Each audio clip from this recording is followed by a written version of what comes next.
and I'm proud of my conservative record, even if it makes liberals mad. I upset the left when I passed the bill to ban sex change procedures on Alabama's children.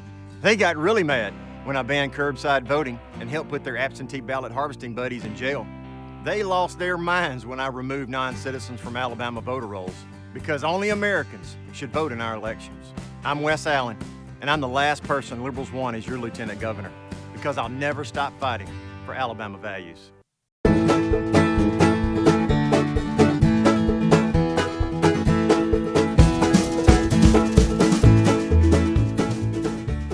No representation is made that the quality of legal services to be provided are greater than the legal services of other lawyers. I'm Harry Steele. I'm a retired attorney down in Baldwin County, Alabama. I'm joined today by my co-host, Brandon Mosely, content manager and reporter at the Alabama Gazette. How are you today, Brandon? I'm doing fine, Harry. How are you? Well, I'm not eating a Big Mac like some people. You said, what? No, it's actually that we have the Secretary of the State on, and Brandon's eating the Arby's sandwich. Sounds good. Believe it or not. So, Wes Allen, Alabama Secretary of State, candidate for Lieutenant Governor. How are you today? Doing well, Harry. Thank you so much, Brandon. Good to talk to you. I appreciate the opportunity. Thank y'all so much. Yeah, man. Thank you for being on. We really appreciate you coming on with us. So you announced, how long ago did you announce that you were running? And were you the first to announce? Yeah, I was the first announced candidate February 18th of 2025. Been on the campaign trail ever since. Yeah. And of course, we've had some recent things bubbling up politically in Alabama, the tax return issue, and of course, the butterfly grower from up on the mountain. His name's not Jethro Bodine. It's Ezekiel Jedediah. It's Nehemiah Ezekiel. There we go. John. I knew. That's his opponent. Yes. So I'm super excited that you're on with us because I really don't like your opponent at all. And I try to. We don't make endorsements. Well, Brandon doesn't, but I got to live here, and I don't want some guy that lives in Tennessee who made up his own voter card, a heartbeat away from. Well, and who knows what's going to happen if, let's say, Tuberville gets in there, the court removes him because, and then whoever's the lieutenant governor becomes the governor, or do we hold a special election? I don't even want to think that far ahead. I want somebody in there that I trust and I know, and you're that guy, man, because you know how I know you? Because you were the probate judge in Pike County, weren't you? The governor. I was. If anything, which we hope doesn't happen. Yeah, and so I think, was Harry Sanders the county administrator up there? Yeah. He sure was. And then it was Mackenzie Wilson. Yeah. Harry and then Mackenzie. Yeah. So I was a county administrator back in Harry's day. So it was me. And then, I want to say, Mark, who's over in, Bibb County now, he was before Harry. So anyway, you know what you're doing. Mark Tyner. Mark Tyner. That's it. He played baseball at Livingston, believe it or not. Did you know that about Mark? He was a hell of a ball player at one point in time. He can't bend over and tie his shoes now because he's toting too much of that like I am. But Mark and Harry and all those guys, we all came up together, through the ranks, working for different county commissions. And that's awesome. Of course, I was in Etowah County, which it was a little different. Junkins was the probate judge. But I was the chief election officer somehow under that federal consent decree. So I know what all you had to do every time there was an election, man. That's a yeoman's task. So it is. Just given, and the reason you're my guy is because I know that you can handle the job. Number one, because you've kind of been there, done that, got the T-shirt, not necessarily the lieutenant governor position, but certainly been around, you're battle tested. We know you. There's no surprises. And the last time the three of us were together, we were at a Bama Carey, wasn't it Bama Carey banquet? That was the Bama Carey Christmas party in Chambers County. That's right. And I won a gun, and Brandon won a gun. So you're our good luck charm. I want to rub your head next time we go to. Well, There's I didn't tickets win a gun. involved. What's going on here? Yeah, Yeah, that's right. yeah, I didn't win one. But anyway, Yeah. I know that you've been a big proponent of Second Amendment rights. You spoke to the Bama Carry group, and I was their corporate counsel for a couple years there anyway. Yeah. In the bad old days when we upset everybody or all the sheriffs or whoever didn't want us carrying toting guns. One of the things that's an issue right now is what we're calling economic development, and this is a good example. So I was the county administrator in Conecuh County, and guess what? There's no Conecuh sausage in Conecuh County anymore. They moved it over to Chambers County and called it economic development, and got a bunch of tax incentives to move a plant from one side of the river to the other. Similarly, we have a lot of people who do not want data centers, and certainly don't want data centers that have tax incentives. Is that something that you foresee being, top of the list, in the Senate when we start the session? Has that risen to your level? Have you heard a lot of thunder about that? Because here locally, I mean, obviously, Harry, I've seen the articles and the headlines, but as far as being on the campaign trail, that is not an issue that, people are coming up to me after I give my little, 3-minute, 4-minute little stump speech at the end of the evening. right? I really haven't been hit with that at all. But I do understand that that's a big issue out there with the electricity rates the way they are and the water usage and so forth and taking up farmland. And so I do know that it's on the horizon. Right. So we'll continue to obviously monitor that and we'll see exactly what happens.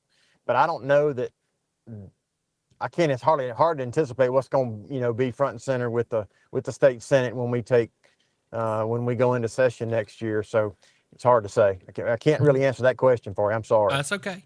So we had John McMillan on last week because it was the first medical marijuana purchase made in Alabama.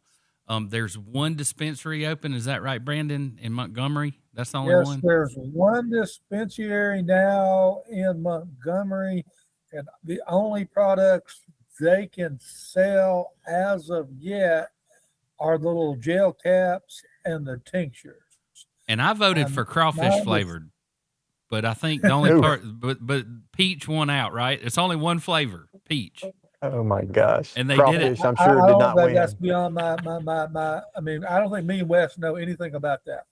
Well, they had a competition online, and they said, vote for, give us ideas. Which one would you like? And it was like, people could say apple or whatever, and then they said other, and I put Cajun Crawtater. There's supposed to be 9 dispensaries open by the end of the year, and we're headed toward 12.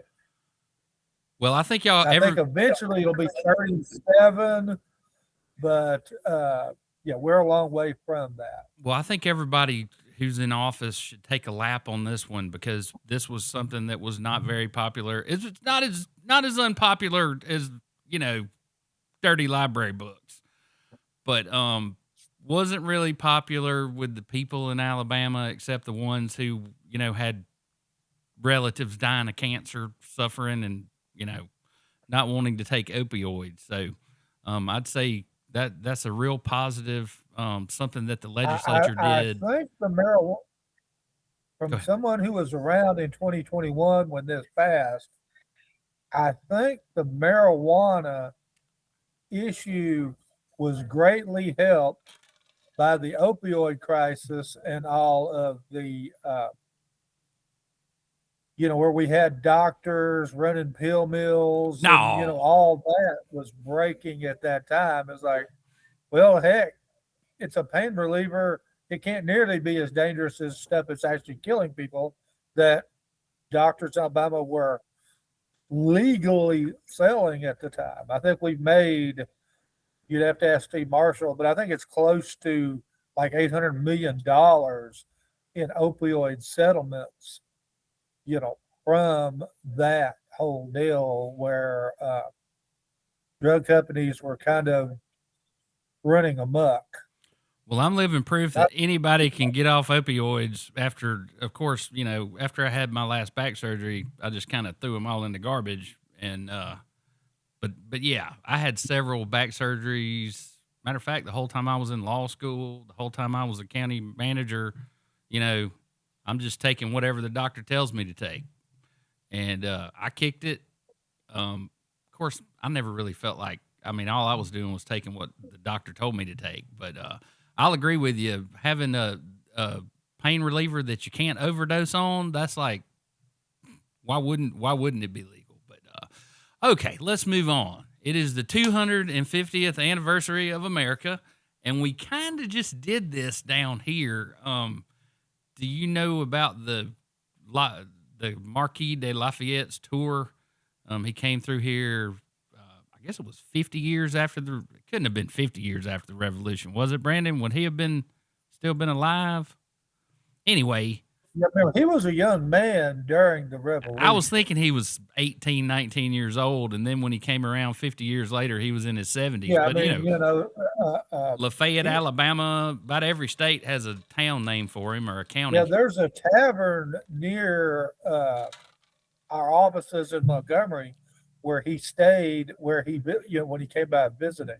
Yeah. They have a historical marker because this spot was visited by Lafayette. Yep, and there's the Masonic Lodge where he spoke in, I guess that's Monroe County? Perry Hill. You ever been to that gas station that's also the post office? Perry Hill is right across the street from the Masonic Lodge there. Yeah. Man, you need to get around down here too. We got another issue, which is our fishing license. And I know it's not a big deal up there, but if you get an opportunity, talk to folks about their shrimping and fishing license down here. Not that our conservation commissioner doesn't listen to the masses, but that's been kind of an issue. So the other fishing day is coming up here. Yeah, red snapper season started Saturday. I think it was Saturday. And but the problem is you can't catch an amberjack and you can't keep a triggerfish. And so all you're doing is unhooking them and throwing them, and the dolphin gets them before they get back down to the reef. You're freezing up on us. I'm breaking up. Yeah. Or maybe it's my fault. I don't know. I think it's the Jack's Wi-Fi. Are you at Arby's? I'm at Arby's. So anyway, the other thing that's going on down here, the city of Daphne is considering putting a moratorium on multifamily housing. And anyway, Robin Lejeune is one of the mayors who's very vanilla down here, and I think he does a good job. And if he thinks they need to put a moratorium on apartments in Daphne, I think he's probably right. Anyhow, you do realize, of course you realize, that all legislation at the county level, especially planning, starts in Montgomery. And so with the new leadership, do you get to make committee appointments as the lieutenant governor anymore? Is that all by seniority? Well, they changed the rules, at the end of the session this past year. And so they've taken that away, all that from the lieutenant governor's role. Hey, listen, I'm a former legislator. I understand the legislative process, and I understand that the senators and the pro tem, they run that chamber, but the lieutenant governor still sits in the chair and presides over the Alabama State Senate. One thing I've always told everybody is that, that we're going to get in there and we're going to work hard. We're going to work within the rules that they pass. And I look forward to, the relationships that I've got with every senator in there, from my time as a Secretary of State, at advocating for strong election laws and fortifying Alabama elections, or to making our office more business friendly, Alabama a more business friendly state, working with all those senators, all those House members, but working with those senators, I've got a relationship with them. And, you may not always agree on every little particular issue, but there are so many issues you can't agree on. And I look forward to getting elected and then getting in that chair and working for the people of this state. Wes, when you were the Secretary of State, Still you am. advocated Still is. for, well, you still are, but you advocated for and ultimately passed the ban on ballot harvesting. Yeah. Could you talk about that some? Sure. Yeah. Listen, every time you normally see fraud, it's normally in the orbit of absentee voting, whether it be application portion of the absentee process or the balloting or several other areas. But it's in the orbit of absentee voting. And I mean, because we've got good, strong legislation, strong laws on requiring photo identification at the precincts and so forth. And we've got good checks and balances along the way on election day. But we knew it was going on from my time as a probate judge, my time in the Alabama House, hearing those things, and then of course as Secretary of State, I wanted to make sure that was a priority because, and I want everybody to understand, absentee voting is important. There are a lot of people who use it, and you got to make sure it's strong and secure. But you got to you got to have absentee voting for those that require it, and we wanted to make sure that was possible. But we didn't want paid political activists to be manipulating the absentee process and committing fraud and stealing elections. And so we didn't want that. But we had a very strong bill that first year. They didn't pass it. We had another strong bill the second year, which was what we passed and what's in law now.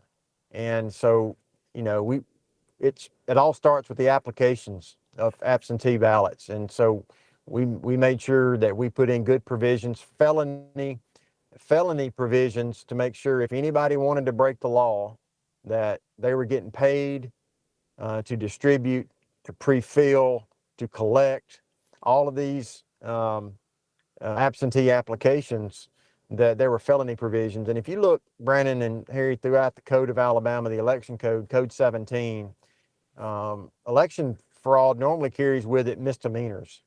And so we wanted to put real penalties on that, and we did with the felony provisions. And so we got a conviction out of Clay County and for election fraud or absentee fraud. We got three indictments out of Frisco City last municipal election on August 25th of last year when they voted. 3 trials were set in Russell County. We got 1 trial set in Mobile County, all on absentee fraud. So we're not going to stand by idly while people try to manipulate and steal elections in absentee voting. So it's something I'm very, very proud of, something that I think is a legacy during my time as Secretary of State. And I just want to thank the Alabama House and Senate for passing that piece of legislation and Governor Ivey for signing it into law. Yeah, your office uncovered that mess in Frisco City where like 3 or 4 people were trying to steal the mayoral election.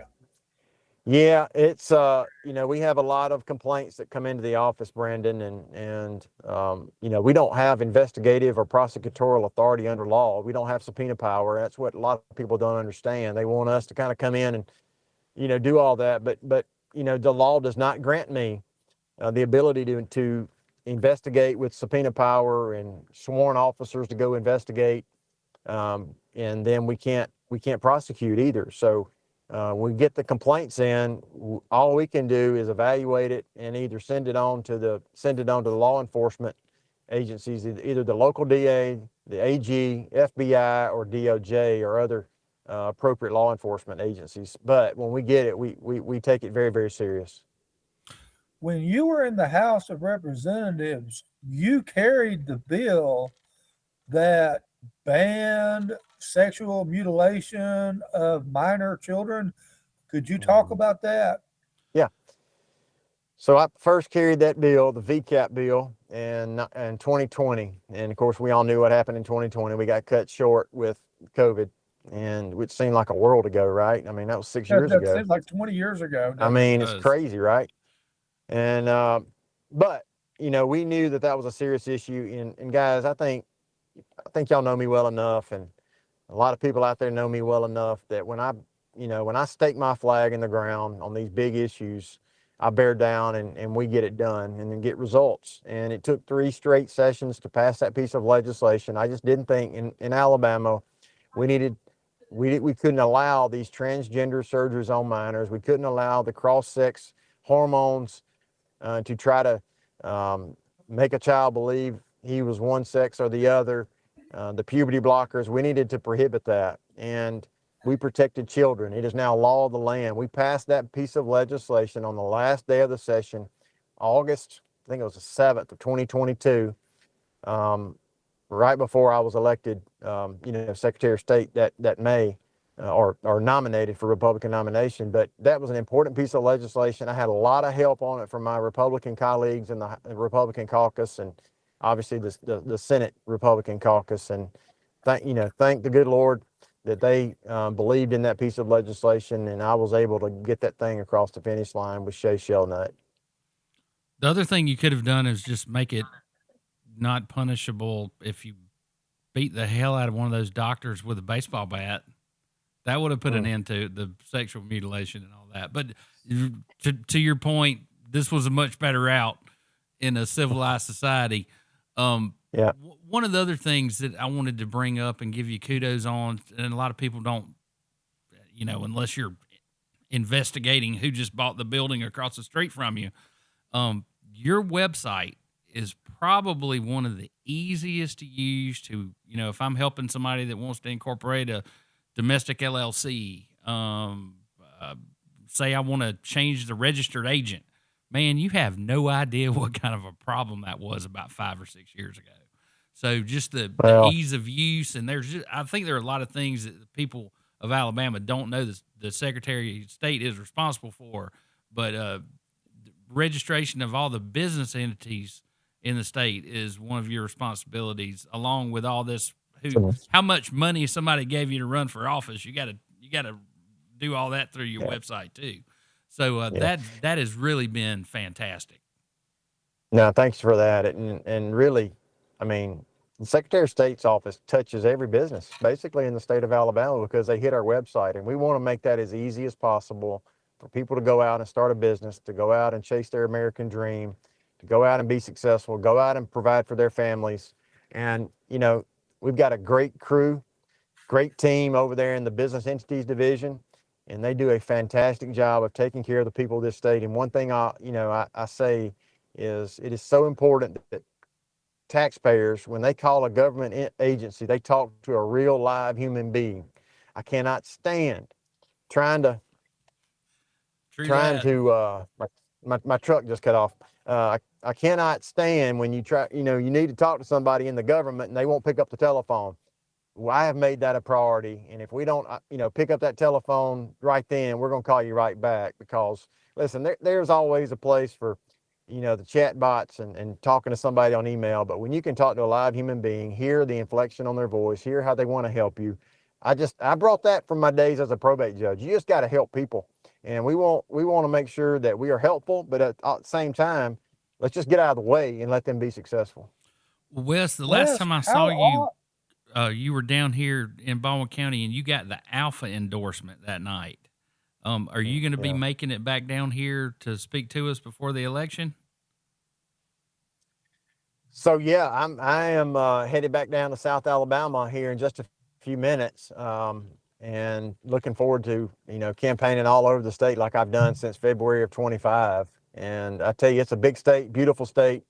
When you go to crisscrossing it in your vehicle, sometimes it takes a little time to get everywhere you need to go. But man, listen, that was a good night, and I appreciate Alpha's endorsement. Sometimes people criticize you for getting endorsements and so forth, but that Alpha endorsement, that federation endorsement is so important because those associations, Alpha and forestry and retailers and realtors and home builders and Manufacture Alabama and so on and so forth, those organizations are made up of real people, guys. They're made up of real small business owners. They're made up of people in your community that sponsor your baseball teams, Little League baseball teams.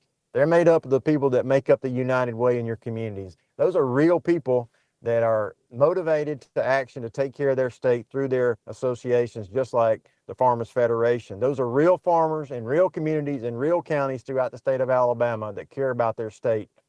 And I'm so proud to have their support because, man, they feed us, for instance, and those other organizations, they do so much for their local communities and what makes Alabama special. So I'm proud of it. I'm proud of those endorsements.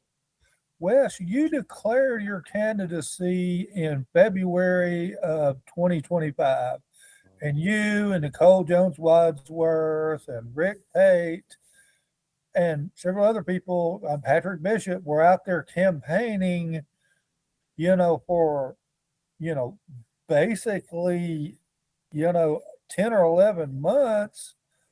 And John Wall, who was the chairman of the Republican Party and ostensibly neutral in all this, qualified at the last minute of the last day to enter this race on January 24th of 2020, this current year. How odd was it to suddenly have the chairman move into your race without any notice at the last possible moment? Great question. I could have easily run for Secretary of State. I've only been in one term, as y'all know, and I could run again, and that would probably been an easier path. But Alabama's worth it. I thought that Alabama, the lieutenant governor's role, I have the qualifications, I've got the experience, I've got the conservative record to step into that role as lieutenant governor from day one and serve Alabama well and be, offer some leadership to help Coach Tuberville be successful. I want him to be successful. I want the state to be successful. But I made that decision to step out of the secretary's role, re-election, and move, and not run for re-election, and move towards getting elected as lieutenant governor. And when a man makes a decision, he stands by that decision, and you work hard. And I'm not going to be deterred by whoever jumped in the race. I knew where I was going. I know who I am. I know the things that I've done in my public service. I know the things that I've done and invested in my local community. I know the record that I've had as a probate judge. I know the record that I've had as a legislative House member. I know the record that I've had as an executive in the Secretary's office. And there was nobody else in my mind more qualified to serve as Alabama's next Republican lieutenant governor than myself. And, I just kind of put my blinders on and just stayed focused. Just get up every day, put your feet on the floor, and just go and campaign and ask the people, listen to the people, understand. And I've been able to travel all over this state, Brandon and Harry, and go to all these communities, all these counties, all these folks, and visit all over the state of Alabama and to listen to them. And it's important that statewide candidates, and I hope everybody understands me, it's important that statewide candidates get out on the road and go campaign all over the state, because it makes us better candidates and it makes us better elected officials when we get pushed on and pulled on. We get in there in those forums and we take the heat, we take the tough questions, and there's nobody else in this race that has taken hotter questions because of election integrity than myself, as you can imagine. So I am, like you said earlier, battle tested, and I have been refined by adversity, refined by those tough questions. And I say this all the time on the campaign stump. When you go hire a football coach at the University of Alabama or Auburn or Jacksonville State or Troy or South, wherever, the first thing you're looking for is experience and wins, and how they put a coaching staff around them, how they assemble the team, how they handle pressure during the fourth quarter. Are they a CEO of your program? And what the people of this state are being asked to do is no different. They are evaluating us. And I think at the end of the day, when it gets down to it and when they want somebody in there that is battle ready, battle tested, that has a record that they can run on, that they've planted their flag, they've not backed up, they've kept pushing forward for conservative wins. And I think that's me. I believe that's me. And I think at the end of the day, at the end of the night on June 16th, I'm going to be victorious to be the Republican nominee for lieutenant governor. I sure hope so. Brandon, you just keep your mouth shut now. I know you. I can see him kind of cracking a smile, Wes. You see that? He didn't want. He's just giving him away. Yeah. He thinks he's the Sphinx, but he's not. Yeah. Okay, yeah. Brandon, hit him with your last question, man. Okay. I'm a blank here. When you were a probate judge, you took a pretty strong stance against the gay marriage with the males marrying the males and the females marrying the females, and you didn't want to give those licenses. And, people on your side of the debate said then that if we do that, the next thing you know, some people are going to come forward and there's going to be like 3 men marrying 3 guys, or 3 women marrying 3 guys, or 2 guys marrying 1 woman, Or you marry your or dog. something more I love my dog. polyamorous. Why can't I marry my dog and leave him everything? And today at the Gazette, we have a story where, like, the Presbyterian Church, the Yep. USA portion of it, Saw is it. packed. Hello. That can agree to polyamory and all this kind of stuff. Do you sort of feel vindicated that even though you lost at the Supreme Court, Yeah. that 10 years down the line, it's like they're attacking marriage again? Listen, when that hit, and I was sitting in the parking lot of Papa John's Pizza, picking up a pizza for my wife and the kids on my way home, and I got a text, said federal court in Mobile just struck down our marriage laws, and I'm like, what in the world? So I knew then we were in for a fight. But guys, listen, my Christian faith is what defines me. It is the most important thing. My belief in Jesus, believer and follower of him, is what's most important, and that is who defines me. And that's why the people of Pike County understood that was that was what was most important to me, those Christian beliefs, and that they elected me with those beliefs. And so again, I planted my flag on that issue, that marriage is 1 man, 1 woman for life, and that is the standard. And once you remove that standard, as y'all kind of elaborated a second ago, I mean, what is it? What are we looking at there? So I knew I was right then, and obviously I didn't issue the licenses. I didn't perform the ceremonies. Took a lot of flack for it in the liberal media. I took a lot of flack for it on the comedy shows back during those days. But you know what? The people of Pike County stood with me, and they understood what I was trying to say and what I was trying to get my point across. And marriage is 1 man and 1 woman, and that's what I believe. I'll never back up from that. And but you're right. It's hard to believe it's been 10 years since the Obergefell decision. It's hard to believe it's been 10 years. It's hard to believe that my mother still plays bridge with the judge that made that decision, and that I did I did the first lesbian divorce in Alabama where one of them had been artificially inseminated, and we had to decide who was the parent. Lots of ramifications. Pretty good stuff, and ripple effects. Pretty good stuff. Lots of ramifications. Lots of ramifications from that Obergefell decision. Well, Wes, thank you so much for your time. Brandon, your sandwich is getting cold. That's right. So, tell us where we can see you in Mobile or Baldwin County in the next few days. Yeah, so I'll be down at the West Mobile Republican Women tomorrow and the South Mobile Republican Women tomorrow night. I don't have the exact address on me, guys. I just know. No, it's okay. Through my so brain, long as everybody I'm, can Facebook it. Yeah. Everybody can Facebook that's it right. and find it. Right. All right. Hey, well, thank you so much for your time. Yes, sir. Go ahead. Before I go, guys, I don't want to take anything for granted. I want to ask both of you for your vote on June the 16th, and anybody that watches this podcast, I want to ask you for your vote, and then I want to ask you to text a couple of your friends to go vote on June the 16th. It is so important that we get out and go vote.